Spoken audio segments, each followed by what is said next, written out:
Hello, Sylvania families. I am Dr. Veronica Motley, and I am coming to you from Southview's Media Resource Studio. Today, I am pleased to announce that nearly after a year of operating under multiple teaching and learning scenarios, starting Monday, March 22nd, our kindergarten through 12th grade students will return to in-person learning 5 days a week. Now, it should be noted, our students will continue the current schedule through Friday, March 19th. On Monday, March 22nd, we will welcome all of our students into our classrooms for the first time since last March. Now, I understand for some of you, this can't come fast enough. And for others, this news may cause some trepidation.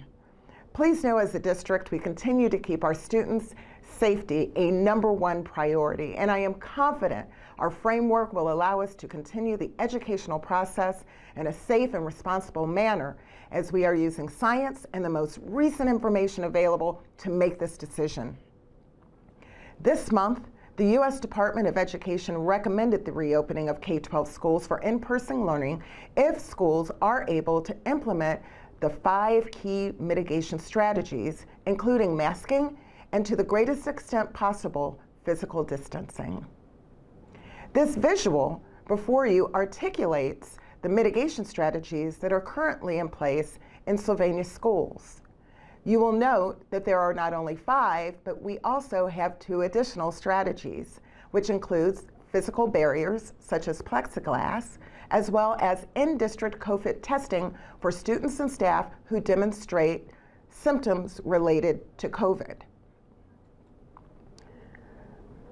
As previously stated, we will continue using the CDC's recommended mitigating strategies. The use of multiple strategies, sometimes called layered mitigation, provides greater protection in breaking transmission chains. From the onset of this pandemic, we've diligently planned for a stronger return to our buildings, but we have had no control over this virus or the community conditions that would allow us to go back. Over the course of the last several months, we have continued to learn more about COVID, including most recent data that substantiates that in-person learning in schools has not been associated with substantial community transmission.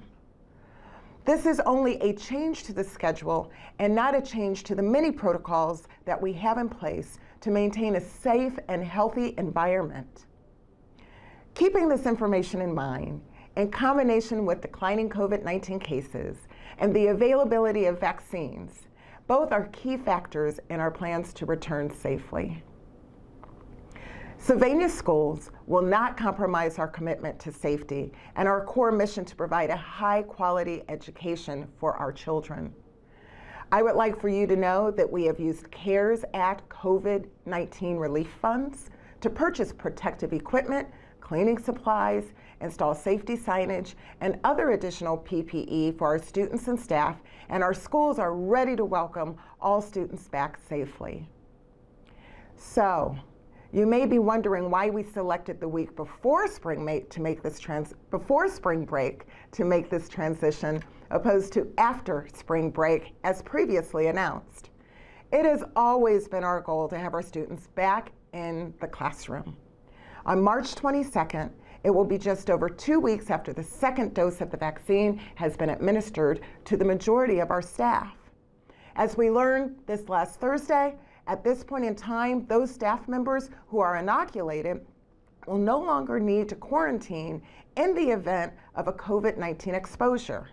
Hence, we see no reason to hold off any longer as we are able to provide an extra week of in-person learning that been previously announced. As I'm sure you recognize and understand with the experiences our children have had over the course of the past year, 1 additional week of in-person teaching and learning, our core business, by the way, is absolutely vital for our students. In addition, the week before spring break will allow our students and staff to transition and get reacclimated to in-person learning, as some of our students have been out of the routine of daily instruction for almost a year. While this announcement is big news for students who attend school in our buildings, please note that our SOLA students are not affected. Students who are enrolled in SALA will remain in SALA through the end of the school year. On a final note, I personally thank our teachers, support staff, administrators, all of our parents, and our Board of Education members for the creative and innovative ways you have maneuvered this rugged and at times an unpredictable terrain over the course of this past year. We thank you for your patience. However, we now can see the light at the end of the tunnel more closely than ever before.